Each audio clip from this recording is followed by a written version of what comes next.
Hello, everyone. This is Lenard Guzman here with Emily Robinson on the Modern Divorce Podcast. We're here on May 24th, towards the end of May.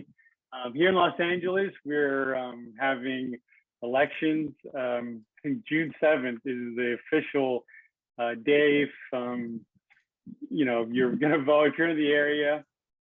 And it kind of, I guess, streamlines into our podcast because I saw on the ballot and I have no idea how this all works, but judges in Emily's court are voted in from what I understand. So, Emily, since you're in court like all day, almost every day, how does this all work, for people like me who have no idea besides filling in a box? How does it affect it? And kind of tell us your perspective. Yeah, I mean, it's interesting. I don't always know the judges who are running. Many of them haven't, been around family court, so I may not know who they are, but once in a while I do know who they are. So it's nice to get to vote on who the judges are going to be for LA County. And, especially when I do know them, it's kind of exciting. But yeah, so I find it interesting. I mean, most of the time people always ask me, most of the time I don't know anything about the people running though. So it's a surprise to me as well. And it's so this is because voting, it's always been kind of a popularity contest.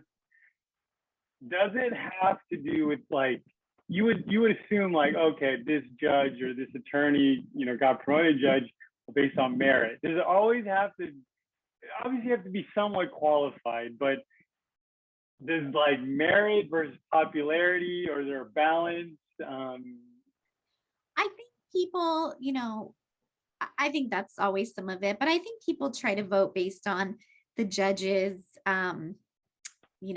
because before they were a judge, they were an attorney. So whatever their political leanings were, or whatever organizations they were in, or whatever type of law they used to do, I think a lot of people will vote on that. Like, for example, if you're really pro, being tough on crime, you might want to vote for a judge that used to be a DA. If you're really against being tough on crime, you might want to vote for a judge that used to be a public defender. It's really just people, I think, vote that way a lot. Okay. And there was this thing back a couple of weeks ago with so on the the top of the mountain, we're talking the Supreme Court judges, right? And those are appointed from what I understand. I'm not that smart, so I kind of follow what CNN writes. Now there was a leak, right? Because they had, Roe v. Wade is a hot topic right now. There was a leak. How does it leak? So I assume a judge is how do you say, who has someone who has access to these email communications. If you we'll never be able to prove it, but if you had to, I don't know, bet $1 million on it, where did the leak come from? I mean, I don't know. My guess would be that it came from a clerk or somebody working in the judges' chambers, because the judges have clerks that help do their research and write their, write their briefs and things like that. So, or in their opinions. So that would be my guess. I think I don't know who else would have access to it besides someone like a clerk. Yeah, it's very confidential. I know IRS had leaked Jeff Bezos's tax return. And hey, look, IRS, they're known for not paying their employees. I mean, they pay them a market value, but I assume there was someone who read an email, who had access to the return, looked at it, oh, Jeff Bezos, and then he's probably I'm paying more taxes than him. So Jeff Bezos, if you look it up, and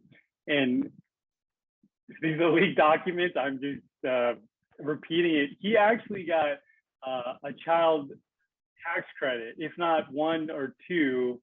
So, I mean, it's insulting that he's making billions of dollars, and then on top of it, he's getting tax credits that some people who make less don't even get that, right? Because it's phased out. So Yeah, I know. It's so frustrating. all right, with yeah. No, Yeah, go no, ahead. no, I was gonna say, I was like, okay, let's change the subject. The mood's going down. Uh, so, Talking about depressing stuff. oh, we're going to the news. So, we'll see. So, okay, in this part of the podcast, we're gonna go over the news, the trending topics of the day that we see on Google about trends in divorce, people, what's going on. A lot of celebrity news because celebrities, they just get divorced, and people like TMZ like to cover it. So we're gonna go over it. There's a lot of financial tips sometimes, good stuff that comes out that people, normal people like me, can kind of relate to. So get to our first story here. So Newsweek. So bride back for refusing to cancel wedding over sister-in-law's divorce. So bride-to-be has received widespread support for refusing to cancel her wedding after her sister-in-law announced she was getting divorced. So this comes from Reddit.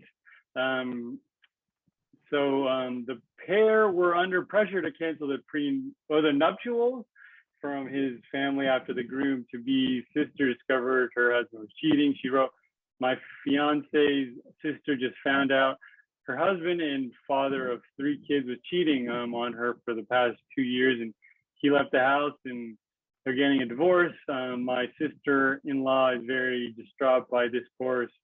But this, of course, since she's been with him since they were 19, now they're 24. Since they are getting divorced, now everyone from my fiance's side of the family demands that we cancel our wedding to show solidarity and support my sister-in-law. So I have to believe it'd be improper to celebrate while my sister-in-law is getting divorced and left alone with 3 kids. She also demands it, says there's no ifs, ands, and buts, and the wedding's getting canceled, and it's the respectable thing to do." So, I mean, divorce affects everybody, like in the family. Like it's like having like 5 fingers. Like if my finger here, if I jammed it up, it's just downhill. Like it's just a bad day. Yeah, no, absolutely. I mean, divorce does affect everybody. I understand the the opinion to cancel the wedding to show solidarity, but on the other hand, we should celebrate good things. I mean, there's always so many bad things and sad things that happen. Like it's nice to celebrate, the good things and the happy things. So, I get that, but it really shouldn't, the person who's happy and things are, if you're going to have a new relationship in the family, a new marriage, I don't know if that should have to be canceled because someone else is having a bad situation. All right. So the next story here is from paychecks.com of billionaire John Paulson and wife in bitter battle over billions. Oh my gosh. Okay, here we go. So hedge funder John Paulson's divorce has turned nasty after his wife Jenny Paulson turned down a whopping settlement offer said to be worth billions. So Page Six exclusively revealed last September that John was getting an epic divorce after 21 years of marriage. He is worth more than $4 billion. There's no prenup, according to the sources. So Jenny, 50, has terminated all private settlement discussions, chosen to go back to court to fight John, 66, for more money in marital property. This sets the stage for an epic divorce battle over his billions and their extensive property holdings. So the wife says, no, we're not settling, because she's like, oh, he's going to short me in this. Why would she not settle for the money that they're proposing? Well, a lot of times people don't think the money they're proposing is the right amount. I mean, if you don't think it's the right amount or the fair amount, or you think you could get more in court, or you think they're hiding something, or, then it could be worth it to keep going. It's hard because a divorce is always weighing risk and benefit. What's the risk of going to court and how much I'm going to spend on court versus what's my likely outcome outside of court? And it's always this analysis of where am I going to come out better? And you never know the answer, but you have to guess. Sometimes it's bluffing too. Like I'm going to bluff and say, I'm not going to settle. I'm not going to take that number to see how far you can get the other side to go. And a lot of things they settle on the eve of court because people realize their risks in the courtroom are pretty high. And it's going to cost them so much in attorneys. I mean, can you imagine how much Johnny Depp and Amber Heard have spent on their attorneys in this like 3-week trial? Like whoever doesn't win is out all that money and you don't make it up. You can't make it back. So the attorneys are the winners, you're saying? If you go to trial, attorneys are always the winners. Okay. Very true. All right, so next topic here, the article we have is tips to co-parent successfully during and after divorce, 10 tips to take co-parenting to the next level. This is from psychologytoday.com. Successful co-parenting can benefit children's academic performance, relationships, and emotional health. Co-parents should be open to listening and compromising, and they should aim for such consistency as possible between the two homes. Co-parenting should avoid speaking negatively of the other parent or letting their child become a spy or messenger for the other parent. So a couple things here. These are top 10 things to do. So acknowledge and accept, number 1. 2, respect the important roles that you each have in your children's lives. 3, aim for as much consistently as possible. 4, never let your kids become spies, messengers, confidants, or allies. 5, don't speak negatively of other parents. It seems so hard to do, though. Think of your parenting as a business arrangement. 7, be open to listening and compromising. 8, check in periodically with your co-parent to see how kids are doing. 9, share special parenting moments. 10, use a shared online calendar. That sounds like with everything going on, you can just, okay, this is blocked, 3 hours blocked. Yeah.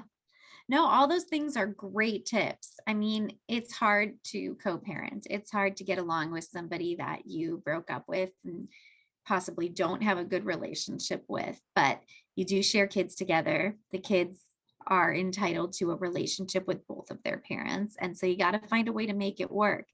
And here's the thing, co-parenting is not for everybody. There are some people that should be parallel parenting, where instead of trying to work together, you just stay out of each other's way. You do what you do on your time, they do what they do on your time, and you don't interfere with each other. And for people that really can't get along, that can be better than co-parenting. I can't say it's better for the kids. I think co-parenting is ideal because the parents, your kids want to know that both their parents can get along and be friends.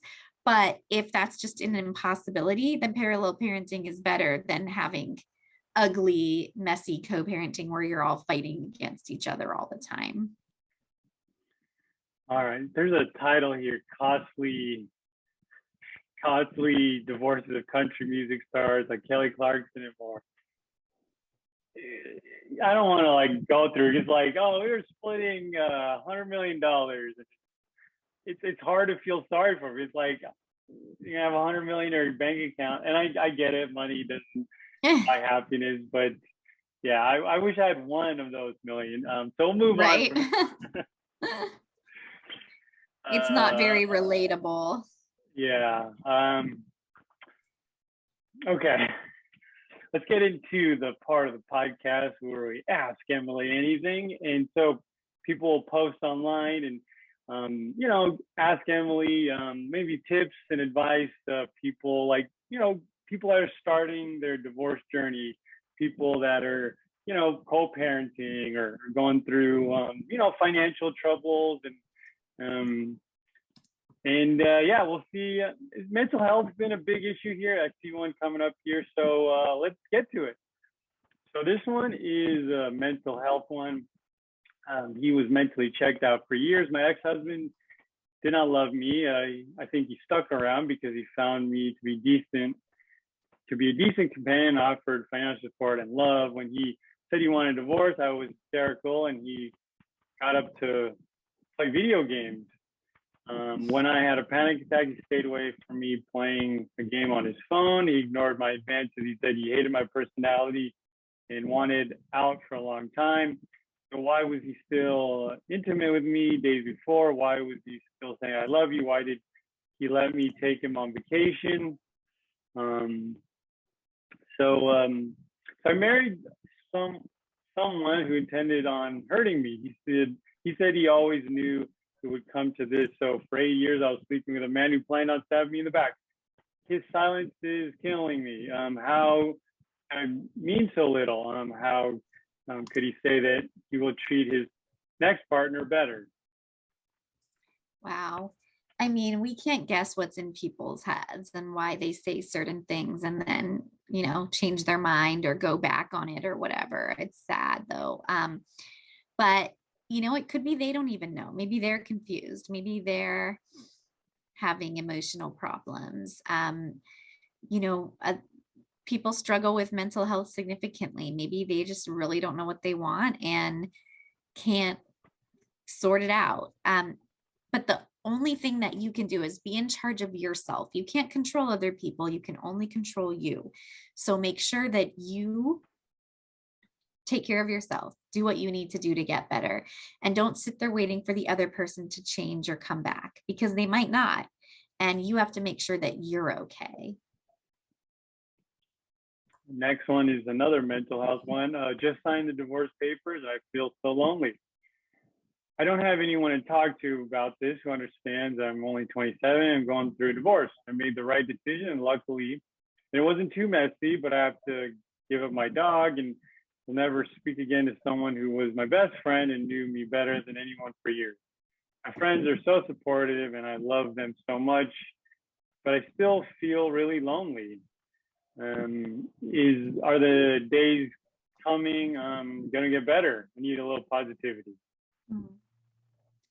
It will get better. The beginning is always hard and rough, and it will get better. You have to remember that, you can only go up. If you're lonely and feeling like you need things to change, only you can make it change. Get out there, go out with friends, go on a mini vacation, have a spa day, do whatever you need to do to take care of your mental health. But yes, it will get better. Life has ups and downs, but for the most of the time we're like this, so this is a down, and that means there can only be an up after this. This one asking medication. Have you been on medication? My feelings of depression and worry don't go away, even though I was right to leave the marriage. There are other consequences that could potentially make my life very difficult. Some days I can't cope with the anxiety and depression. Have you started being on medication as a result of your divorce? If so, which one, and did it work for you? I assume people take medication for depression. So many people do. There's nothing new. Many people take medication for depression and for stress and anxiety during divorce. And there's absolutely nothing wrong with that. In fact, if it gets you to a place where you can have a level head and handle your emotions, it's probably best that you do take medication. It can really help you get through a tough time, and doesn't have to be forever. It can even just be to get through this rough patch. Okay, this is the last one of the day here. How do I go about having him move out of the house?